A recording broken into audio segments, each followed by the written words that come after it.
So my name is Museji Takolia, and I'm going to begin this by establishing credentials for this conversation. In 2003, I was invited to chair an organisation that has its origins in the wife of the returning governor of Jamaica. Her name was Lady Molly Huggins, and she came to this country in 1955, Asher, with a woman called Sheila Lawler, right? And Sheila Lawler was a black woman, had a baby, and she couldn't find housing in London. So in her goodness, if you look up the biography, and I happened to read the biography of Lady Molly Huggins, she founded the Metropolitan Housing Cooperative, Metropolitan Coloured People's Housing Cooperative, and that became Metropolitan Housing Trust, which became Metropolitan Housing Partnerships. When I left in 2009, 38,000 properties, £2 billion worth of assets, housing more ethnic minorities than the entire ethnic minority housing sector put together. But there are lots of lessons to draw from that, and I will do. But before I speak, I'm going to invite our panellists to introduce themselves, starting on my left. Hi everyone, hello. I'm Fiona Lester from Bristol City Council, where I'm the Head of Housing and Estate. Okay. I'm Paul Smith. I'm Chief Executive of Ealing Housing Association, which is a small housing association, but the largest housing association provider of accommodation for gypsies and travellers, and also one of the main providers of homelessness accommodation in Bristol and Gloucester, a large proportion of which are from the communities that people were talking about in the last session. Hi everyone, I'm Councillor Asher Craig. I'm the Deputy Mayor of Bristol. I'm also the Cabinet Member with responsibility for children, education and equalities. And another bow to my arrow is that many, many years ago, myself and Paul Hassan ran positive action training in housing right here in Bristol. Hi, my name is Roger Griffith. I'm independent consultant and also a lecturer at the University of West England, Bristol. I'm an author and a writer, but I started in that very same positive action scheme. I have here my medal from the national. So I'm here because they were there and created it, because I started in the buildings and left school without any qualifications to be here today. So lots to say. I'll pass it back to the chair. There are people outside this room who, taking on the theme of the previous panel, don't believe asylum seekers and refugees should have equal rights for what? Okay? The immigration is bad for the United Kingdom. Multiculturalism and diversity is not a settled issue in their minds. And all of that has fed that space that became the Windrush scandal at the highest levels of government and the institutions. So we must and will always have to come back to racial justice, and as Lara and Victor have reminded us in their introductions, there are social housing landlords, whether it's your employees, your colleagues, whether it's your board members, whether it's residents or tenants. You have a dog in this fight if you want to fight racism. And it starts with that. We have to have an anti-racist position to take us forward with this agenda now. I'm going to open it up, and I know this conversation is going to flow from the previous one, a little polemical in my opening remarks, but is there anything, fellow panelists, from the previous discussion that you're itching to make a comment on? If so, declare now. Otherwise, I'm going to take us to our first question. No? Okay, so my first question then for you is, as Lara invited us to, she phrased it slightly differently. If we bring some fresh perspectives on tired debates, what would those fresh perspectives be in light of what you have learnt in the case of Grenfell that then became Twinnell in Bristol? The issues of housing inequality and disparities around affordability that we face, issues that Kwajo has brought to light through Twitter and the campaigning that he has done. that set of issues around housing conditions first. Who would like to go first? Can I start on my left? Bristol, since we are in Bristol. Well, I think there's a couple of things. I think the first thing I would say, I think I just wanted to join in and just say that I was also a PATH trainee, so it's quite interesting, isn't it? We wouldn't be here if that wasn't the case. Absolutely. And going back to the subject, I think it's a difficult one. I don't think I have all of the answers. I think I was trying to think about the subject before I came today, as we would do. And I was thinking about the inequalities for black and minority individuals and people of colour, just generally within housing, and they do exist. And I was trying to understand what that's about, and I was really thinking through, and I think some of those inequalities are really baked into our systems, in terms of if we think about the situation that we often have families that are originally housed in often accommodation in high-rise blocks, let's say, and then they become incredibly overcrowded as your family grows and as family members come and stay with us, and that's something that happens, and it should do. We should be able to welcome family members that come to live and stay with you.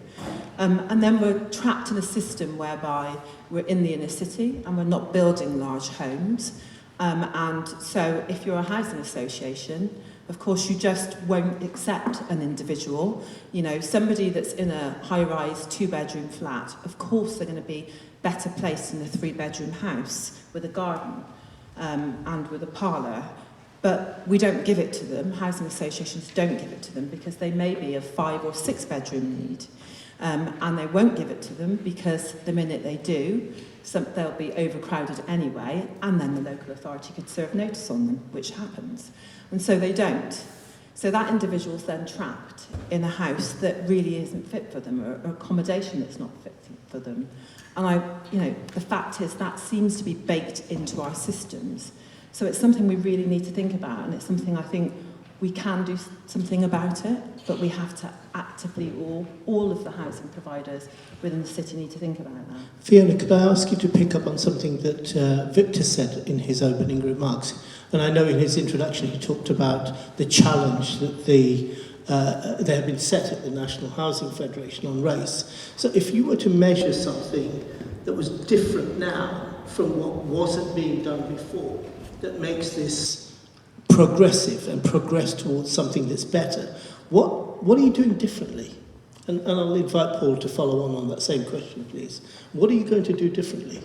Well, I think in terms of the system, I don't think it is better necessarily.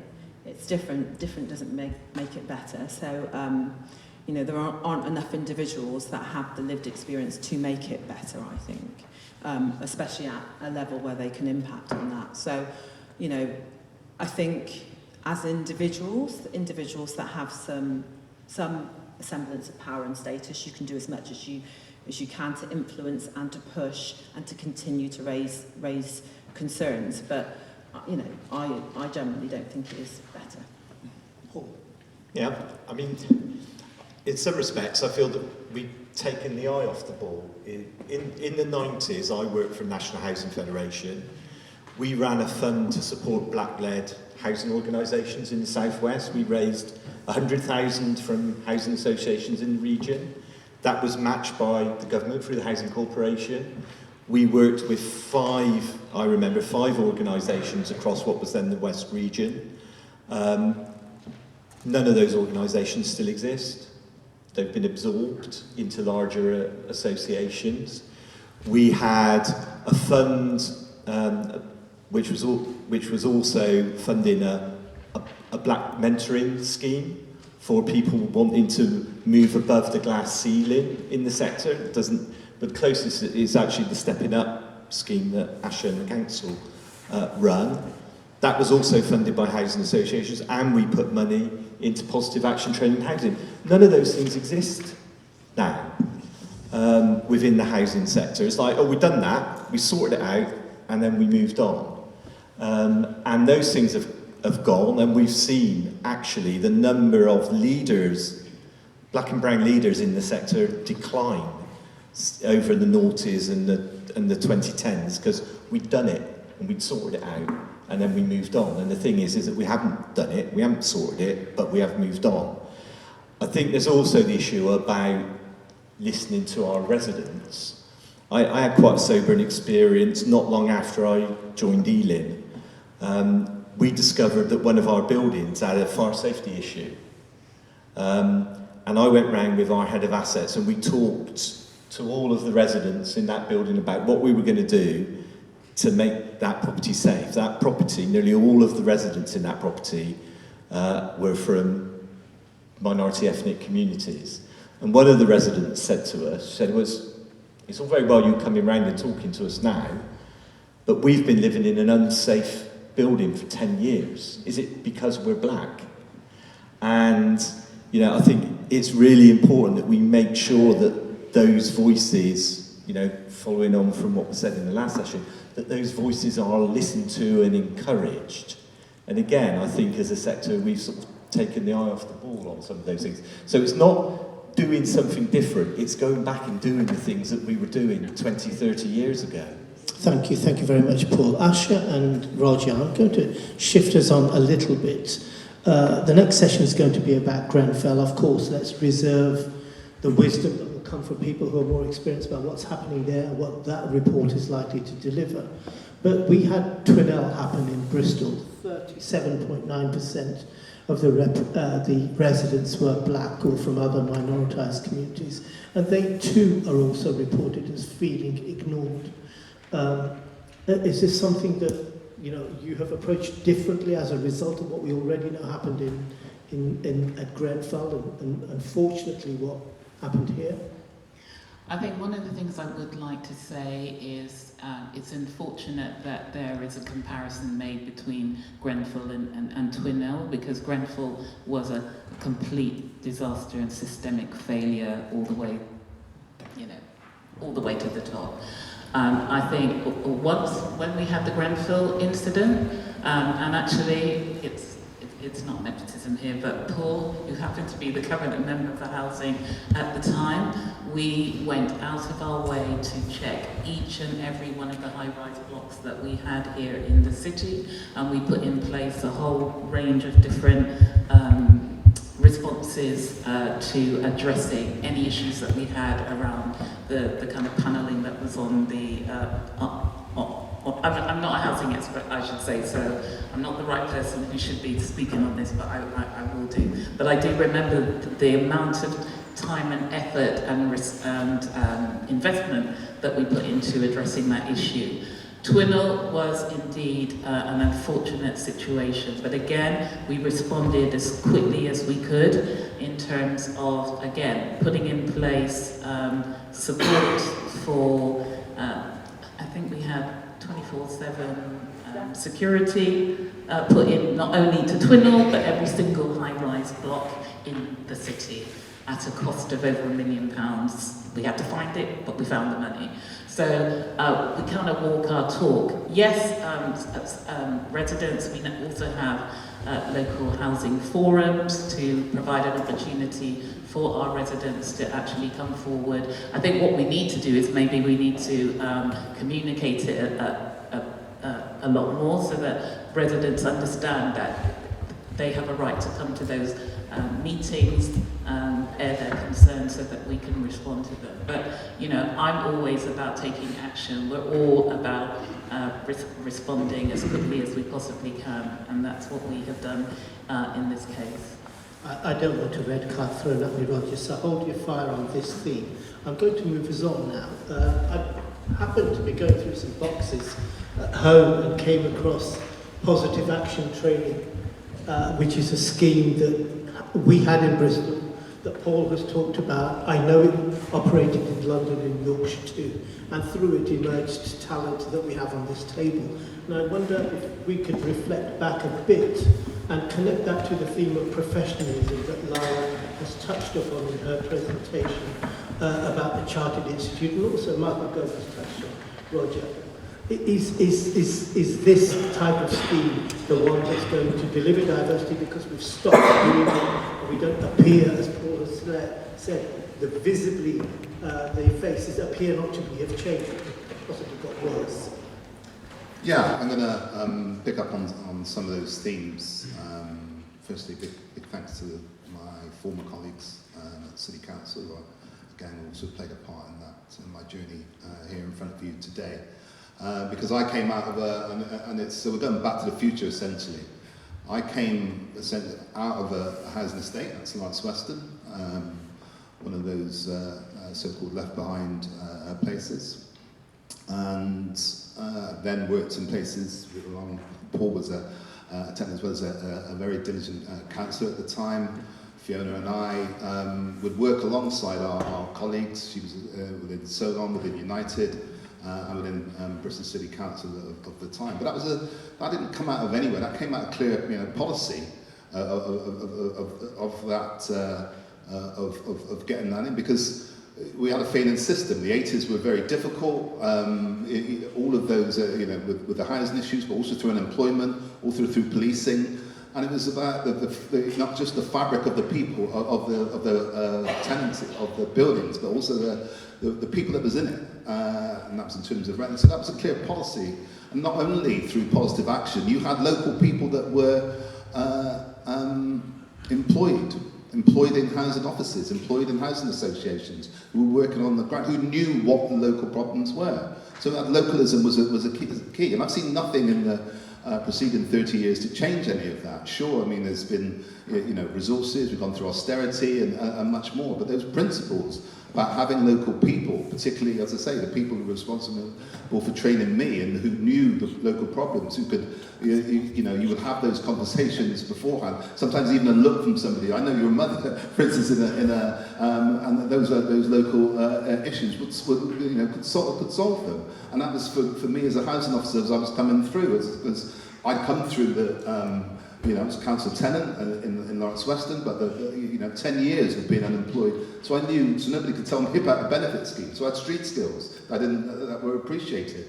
And that was also what was through that. And you can't look at any of these issues, which obviously we'll come to, without looking at the structural faults around unemployment, stroke of austerity, around the faults in education. That's what used to coalesce. So the area managers, which I became, used to provide solutions across. This is the partnership working. This is what Lara was talking about earlier. That you're in a partnership working. You can't get away from that. I'm now a partnership specialist. I deliver trainings for Alliance within that. So those local solutions go back to the future, back to the past, are still there. The problems of priority estates. That's what it was called. Priority neighbourhood housing officers that I became and I aspired to. I aspired to be local leaders like Asher and others who came as well. Those needs haven't gone anywhere. They're still there, and the solutions are there with them. Thanks. Can I just quickly say, one of the things I really enjoy about my role is my visits to schools up and down the city. And seeing is truly believing. I love taking the questions from those kids asking me all sorts of different questions. But the reality is, when I was their age, there wasn't anybody who looked like me in any position of leadership. And I think one of the points, and I'm really proud of the work that we did together, because even Museji was part of Positive Action at one stage through the consortium, because we expanded outside of housing and we went into all sorts of different disciplines and employment areas. But why did it take so long? I remember when we appointed Fiona, I kind of did a fist in the air when I saw the email saying that you had been appointed. But why has it taken, 30 years, or however, 25, 30 years for her just to get to head of housing? We still never see people who look like us in those higher positions of power, and Lara kind of demonstrated that with the picture that you had on the screen. I think one of the things that we've done in Bristol now, and I'm gonna big it up, is the work that we've done with the Stepping Up Leadership Programme.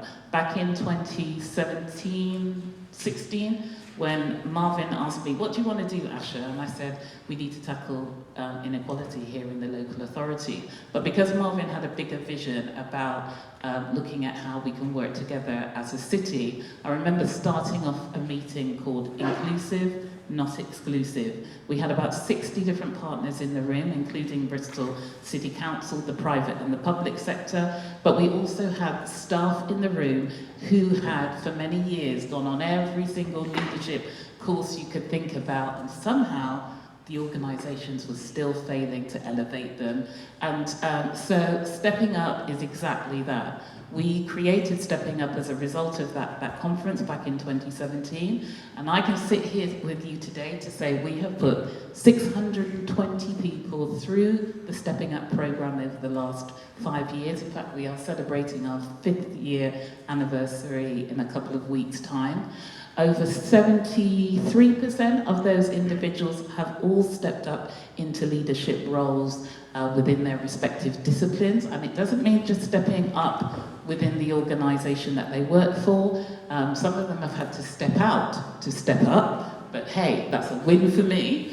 And also tackling the issue of representation at board level as well. We've got Beyond Board and others who have they've created this energy in the city because we're going to walk our talk. But now I've got 620 people and counting who can sit on many of your boards. You know, they are really well able, very well skilled, experienced, and they come across a whole range of different disciplines across. Thank you, Asha. I didn't know she was going to do a pitch. Well, I'm going for Stepping Up, but I'm making a but pitch. seriously, if you aren't aware of or participating in this programme and would like to find more information, please do speak to Asha and she'll direct you, especially if you're an employer of young people, people whose careers can be helped and supported through a programme like Stepping Up.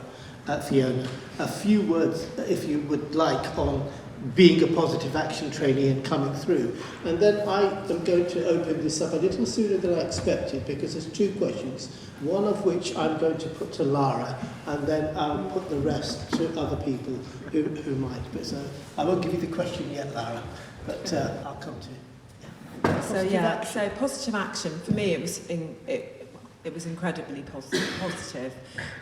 So I did positive action, did training, and started at Bristol City Council. So it's really quite interesting that I started my housing career there, and I've gone full circle almost to a degree.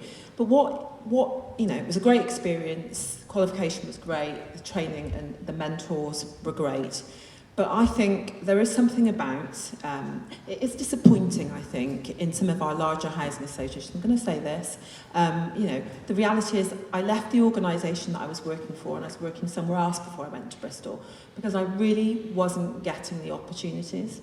I wasn't getting them, and I haven't changed. I've gone to Bristol and I know that I'm seen as a bit of a rising star at Bristol and people welcome my ideas and welcome my thoughts. But where I worked previously, and I won't say the name of the organisation, I wasn't given those opportunities. So what is different?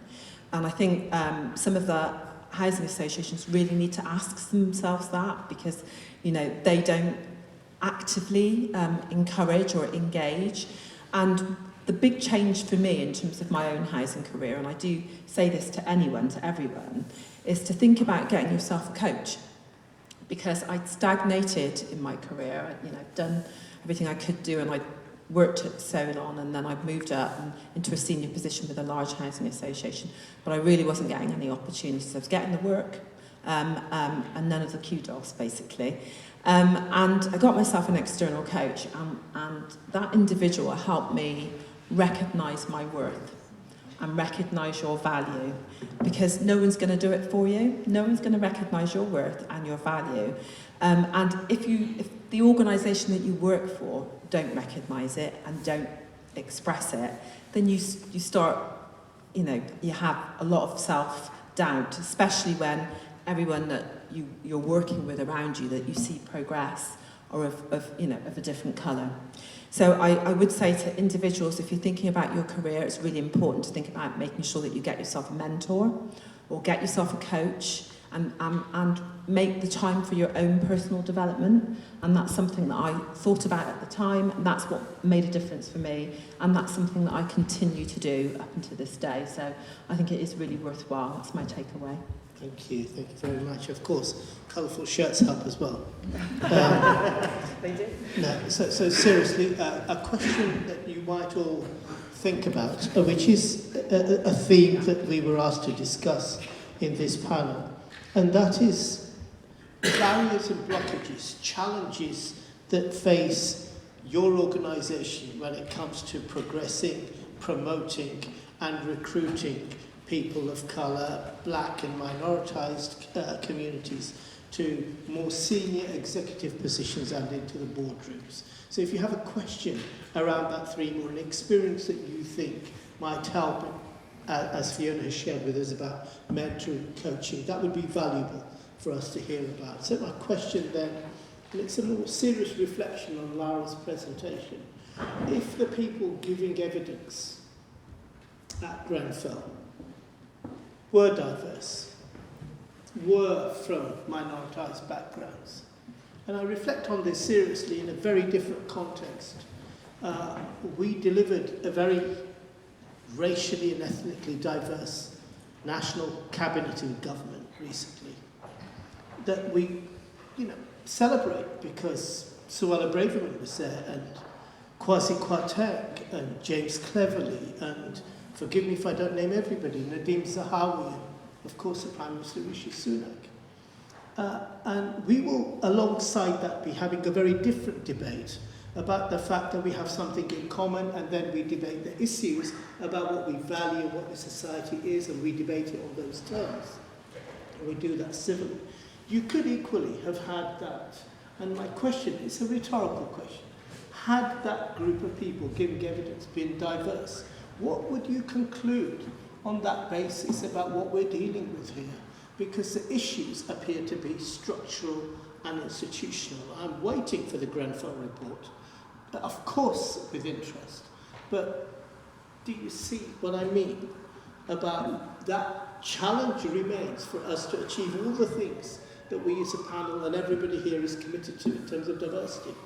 But we could be still dealing with issues that just got problems deeper, and we've just been handed a poison chalice at the time at which we've been handed it.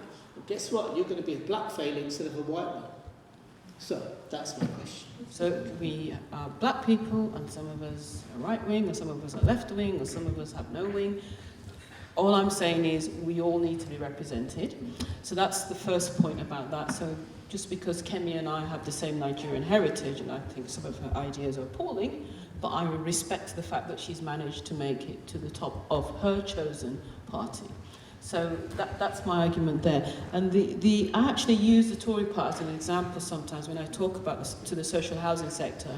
Do you remember when David Cameron was running for whatever it was, election? And it was David Cameron, Nick Clegg, and who was the third? It was three white men of a similar age. David Davis. No, it wasn't Davis. Oh, for Ed Miliband, David Cameron, and Nick Clegg were the three people who one of them was going to become Prime Minister. And at that time, David Cameron said he looked around him and thought, oh my God, we all look the same. If I win this election, I am going to actively go out of my way to make sure that we have a diverse pool of MPs. And he actively negotiated with a lot of safe seats. You will notice all the Kwazes of this world and Suellas are all in safe seats. So he went to the safe seats and said, we are going to bring in black and brown candidates because our party needs to represent our society. Just because we don't agree with Conservative Party policy and views, I actually still use them as a role model, because if they can do it, so can the rest of the world. Yeah. If Labour Party did the same thing, we might be having a completely different conversation here today. I hope that's answered your question. Thank you for that very honest response. I appreciate that, Lara. So I'm going to open this up and broaden it to issues around senior executives coming into the boardroom and boardroom representation. Anybody like to ask a question or share an experience? Nigeria, that happened yesterday, the results are coming in, and all the discussion was about corruption. And whenever you hear anything about African countries, you end up having this discussion about corruption. We live in one of the most corrupt countries in the world. Just the corruption is really different. 30% of the land in this country is owned by people whose forebears were friends of William the Conqueror. So, just think about that. This change in this country is very slow because of the level of corruption. And change only happens if you make it happen. And we also have to challenge the narratives which suggest that somehow we're better than anywhere else. I think, in terms of the agenda we're talking about today, we've gone backwards over the last 30 years. And we need to meaningfully and forcefully work for change, not expect that it's going to happen. Thank you very much. Asha and then Roger. I just wanted to say, I'm known for somebody who walks my talk. Authenticity all day, every day, and that is what you need. If you're going to, it's not a tick box exercise when we're talking about leadership on your trustee boards or even within your organisation. You need to embrace the difference, and that's what makes you a great organisation. And so, walk your talk, embrace authentic black leadership. For me, it's picking up the theme of going backwards and looking to the future and learning the lessons of the past, being there from Grenfell or otherwise. 1999, I was involved in the Macpherson report following the death of Stephen Lawrence.